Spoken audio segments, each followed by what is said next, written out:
Hello दोस्तों, स्वागत है आपका मेरी नई वीडियो में। दोस्तों, जैसे आपको पता है कि ईरान ने अभी कुछ दिन पहले पाकिस्तान में सर्जिकल स्ट्राइक की थी ताकि वो अपने बॉर्डर गार्ड्स को छुड़ा सके जो कि पाकिस्तान के कुछ टेररिस्टों ने किडनैप कर लिए थे। इस मुद्दे के बारे में पाकिस्तान और ईरान के बीच बात चल रही थी, पर अब फाइनली ईरान ने ऑपरेशन करके अपने दोनों गार्ड्स को छुड़ा लिया है।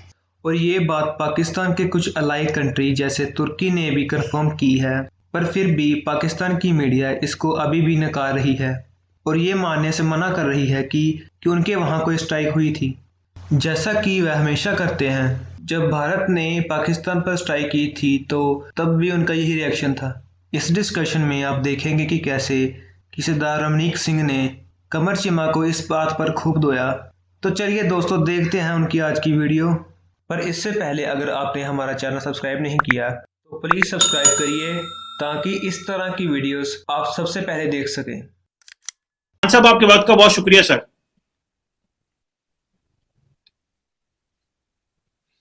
सत श्री अकाल, नमस्ते, जय Hind. Thank you thank you thank you. जो मेरे मुंह निकल गया जय हिंद, तुसा कहना है वेखो इन्हें वो पिछली बारी भी क्या सी तो हुण भी क्या I am saying this on recording. पता नहीं शायद मेरे मुंह स्लिप ऑफ टंग हो गया तो तुसी क्या बस है आखिरी जड़ा ना 3 सेकंड वेखना बस है मैं बना टची में but sir it's good sir. हमारी दुआएं हैं पेपर एक गल है तुसी जेड़ा तुसी कोई अपने मुल्क दा जेड़ा तुसी नारा ला लो, मैं रिपीट नहीं करांगा, शर्ती गल है।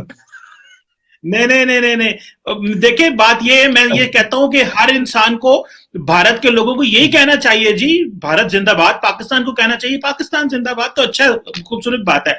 चलें सर, पॉइंट पे आते हैं और वो पॉइंट ये है कि जी आज एक आपने जैन कहा उस चीज की मेरे को, मैं चीमा साहब आप शुरू करें, आगाज करें उससे पहले आपने जैन कहा, उसके लिए ना सिर्फ मेरे को 135 करोड़ हिंदुस्तानियों को बहुत खुशी है।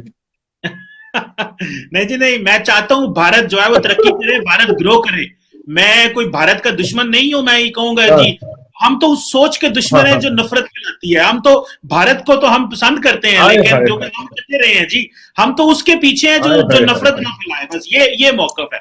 बट एनी हाउ, मान साहब, सर पहला सवाल जो आपसे करना है वो ये है कि ये जो प्रोपेगेंडा आज शुरू हुआ मेरे और आपके पसंदीदा चैनल रिपब्लिक टीवी का, मैंने भी शाम को पेपर दिया, एक जीडी बख्शी साहब बैठे हुए थे, तो मैंने कहा आप भी, क्योंकि बाकी चैनल्स पे तो आते हैं, रिपब्लिक पे भी आते हैं, कि जी वो कहना शुरू कर दिया जी ईरान ने पाकिस्तान के ऊपर सर्जिकल स्ट्राइक कर दी है। और देखें जनाब, ये देखें, ईरान तीसरा मुल्क बन गया जिसने पाकिस्तान पे सर्जिकल स्ट्राइक की।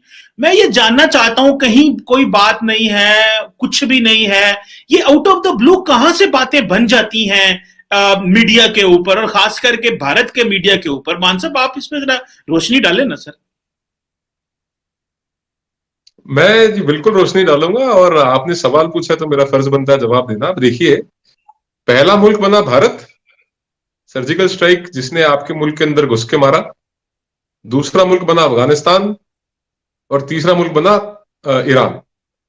तो ईरान के रेवोल्यूशनरी गार्ड्स ने आपके देश में आके सर्जिकल स्ट्राइक की। और मैं समझ सकता हूं आपकी तकलीफ, आपकी पीड़ा, आपका दर्द मैं महसूस कर सकता हूं। आप क्या महसूस कर रहे हैं इस वक्त? कोई भी आता है मंदिर की घंटी की तरह बजा के चला जाता है, टन और आप लोग कहते हैं कि साहब हमारी तो घंटी बजी नहीं।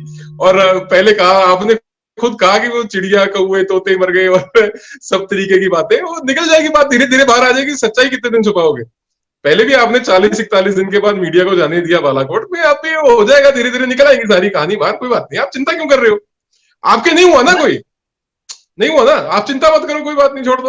आप तवज्जो ही मत दो इस बात पे, जाने दो, छोड़ दो। मान साहब, आप डिस्कस कर रहे हो, इसका मतलब ये है कि कुछ तो हुआ है।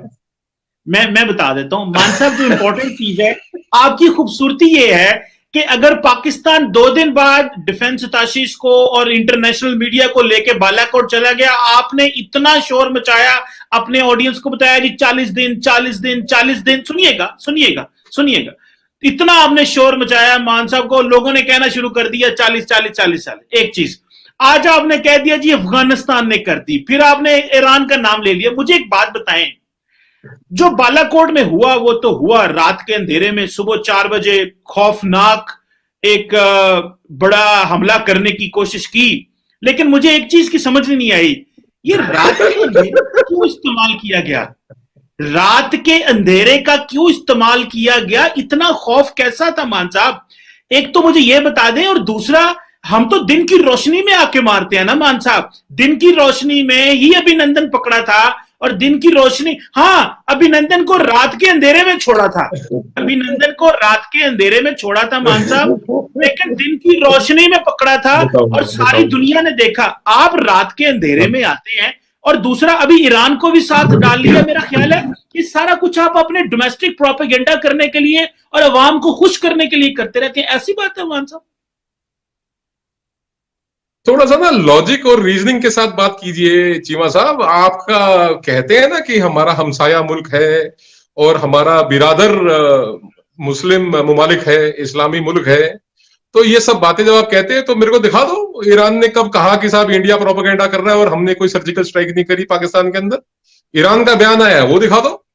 अब नहीं आया तो उसका मतलब कहीं ना कुछ तो गड़बड़ है। और वही बात मेरी पहले वाली, आप कह रहे हैं कि साहब आप बालाकोट में रात को क्यों आए? अरे भैया, हमारे पास सर्वेलेंस इक्विपमेंट है, हमारे पास जहाज हमारे ऐसे कि रात को उड़ सकते हैं। अब आपके वाले तो नहीं है ना साहब कि दिन दिन में उड़ेंगे, साले रात को उड़ेंगे ही नहीं, घुस के मारा ठोका। अब आप बोल रहे हैं कि रात को आए, अब आप तस्लीम कर रहे हैं, आप मान रहे हैं कि हम लोग आए, अब आप दूसरी बार मान रहे हैं।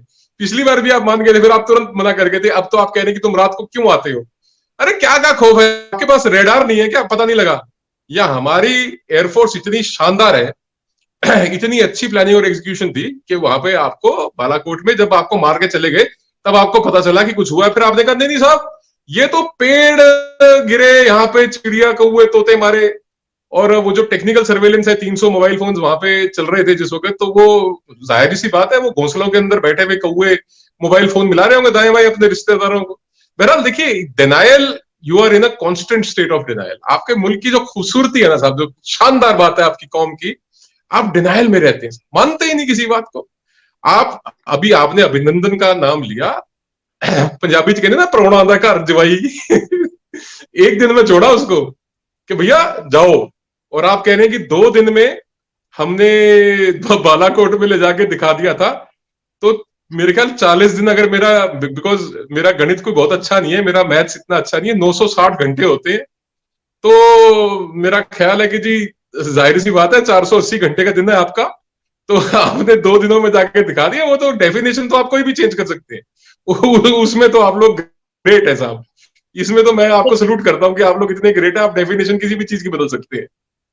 बहरहाल सच्चाई है कि आपने बहुत लंबे वक्त के बाद खूब वहां पे सफाई सुफाई करके और वो जुगाड़ सा खड़ा करके दोबारा उसके बाद आपने लाके दिखाया कि देखो चिड़िया कौए और तोते मारे इन्होंने यहाँ पे हमारे, और पेड़ गिराए हैं, और पेड़ गिराने के लिए भी तो आपके सिर के ऊपर तो आए होंगे साहब एक बार। और बहरहाल जिनके लोग मरे हैं उनको तो पता ही है, आप मेरे से तो छुपा सकते हैं, और जिनके आंखों के तारे उस दिन 72 के पास चले गए वो तो उनको भी पता होगा, आपको भी पता होगा साहब, मैं इसमें क्या कहूं जी।